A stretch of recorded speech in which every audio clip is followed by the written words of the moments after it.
सुनते हैं तेरी रहमत दिन रात बरसती है। सुनते हैं तेरी रहमत दिन रात बरसती है। एक बूंद जो मिल जाए, एक बूंद जो मिल जाए, दिल की कली खिल जाए। राघव के चरणों की, राघव के चरणों की, यदि धूल जो मिल जाए।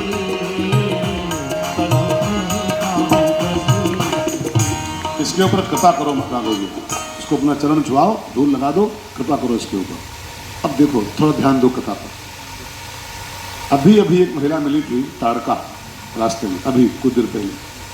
तो यही गुरुजी आज्ञा दिए थे, मार दो इसको जान से। यही गुरुजी हैं, देखिए महिला वो भी थी, महिला ये भी, यही गुरु बोले थे मारो इसको जान से।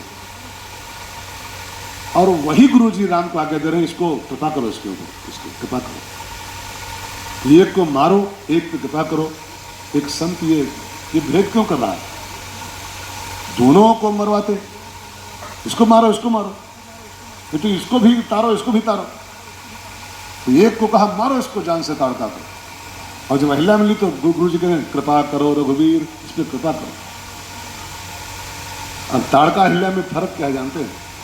दोनों महिलाएं हैं लेकिन एक अंतर है, ध्यान देकर सुनिएगा। दोनों ने पाप किया, एक क्रोधी है एक कामी है। ताड़का क्रोध है, इसमें काम है, और काम क्रोध दोनों बिल्कुल सेम लेवल के पाप होते हैं। काम क्रोध लोभ ये बिल्कुल तीन एक कैटेगरी के पाप माने हैं, एक कैटेगरी के। तो अगर ताड़का क्रोध है तो अहिल्या में काम है, तो अगर वो अपराधी तो भी अपराधी।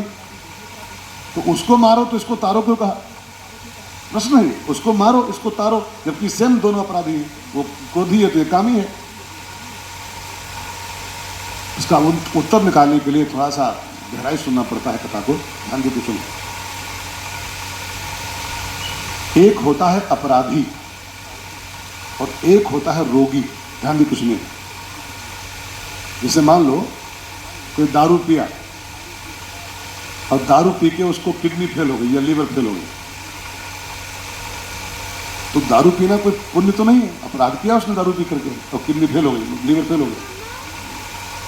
तो कोई ये नहीं कहता इसको गोली मार दो, जैसे दारू पिया है, गलती किया, अपराधी है, इसको गोली मार दो, तो खूब छुट्टी करो उसकी। तो उसका अगर लीवर फेल हो गया तो लोग भले थोड़ा गुस्सा करेंगे कि दारू पिए ले वो मरो, लेकिन फिर भी उसको एडमिट कराएंगे और जहां तक उसका हो सकेगा इलाज कराएंगे। लेकिन अपराधी का इलाज नहीं होता, उसकी तो सजा होती है। ध्यान देकर सुनिएगा, अपराधी और रोगी में फर्क होता है। जैसे आपको मैं एक दृष्टांत दूं, रावण साधु के वेश में आया और एक स्त्री का अपहरण कर ले गया, सीता मैया, ठीक है। और इंद्र साधु के वेश में आया, एक स्त्री का भोग कर गया। अहिल्या भी स्त्री है और सीता भी स्त्री है। एक ने साधु का वेश बनाया, स्त्री को उठा ले गया। एक ने साधु वेश बनाया, स्त्री का भोग कर डाला। अब अगर आपसे पूछो कि दोनों में सुपर पापी कौन निकला हो रहा है, इंद्र की रावण, अगर ईमानदारी फैसला करो तो रावण से बड़ा पापी इंद्र है। रावण से बड़ा, रावण ने उठाया भर केवल है, उसको छुआ नहीं जानकी जी को, टच नहीं किया। उठाया है जरूर, लंका में रखा है 10 महीने तक वाटिका में, लेकिन कहीं लिखा दिखाओ कि रावण ने सीता जी को ऐसे टच भी किया हो, कहीं ऐसे छुआ भी हो, कोई गंदी बात तक बोली हो। तो रावण ने 10 महीने में जानकी जी के सामने एक गंदा वाक्य भी प्रयोग नहीं किया, गंदी भावना से। उठा ले गया था, ठीक, उसका मिशन दूसरा था। लेकिन इंद्र तो गौतम का वेश बना के आया और एक स्त्री का पूरा भोग कर डाला, उसका धर्म चौपट कर दिया। तो बड़ा पापी कौन हुआ? रावण की इंद्र है, इंद्र ना। और लेकिन फिर भी हम लोग कहते हैं देवराज इंद्र और रावण राक्षस। रावण राक्षस कहलाता है और इंद्र देवता कहलाता है, अभी भी कहलाता है। और जबकि रावण से बड़ा पापी इंद्र है, अगर ठीक से तुलना करो तो दोनों की। फिर भी वो देवता और राक्षस क्यों? क्यों? क्यों? इंद्र रोगी है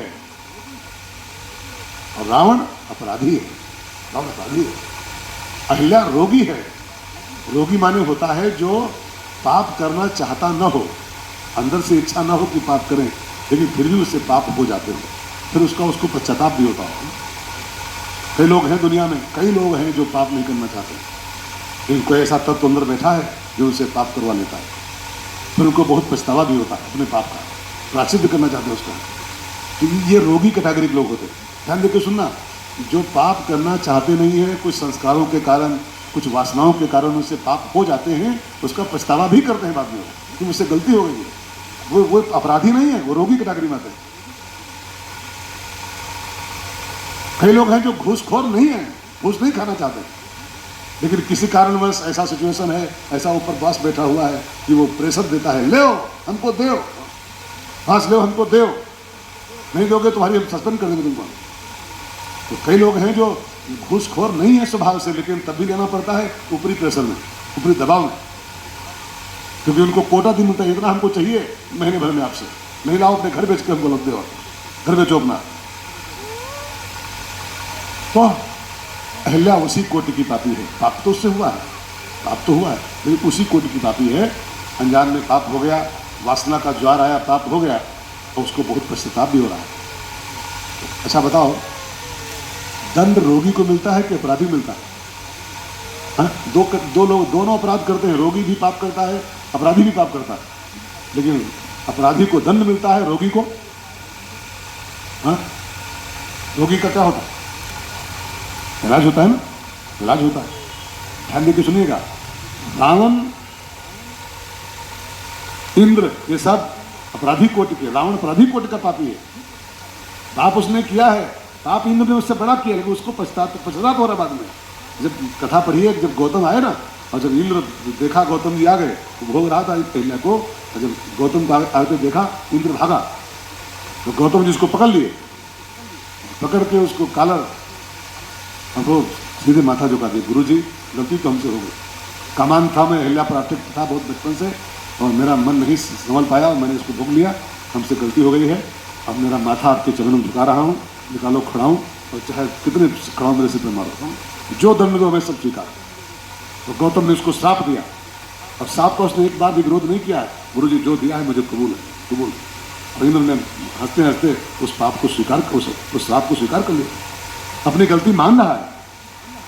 अच्छा, आप रामायण करके देखो, पूरी मानस पढ़ो, रावण ने पूरी राम कथा में कहीं पर अपनी गलती मानी है?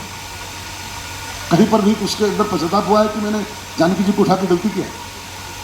बल्कि उल्टे चौड़ा हो रहा है, निज भुजबल में बैर बढ़ावा। हाँ, मेरी भुजाओं में इतना बल है कि तुम सब मेरी सहायता न करो, तब भी मैं राम से निपट लूंगा अगले।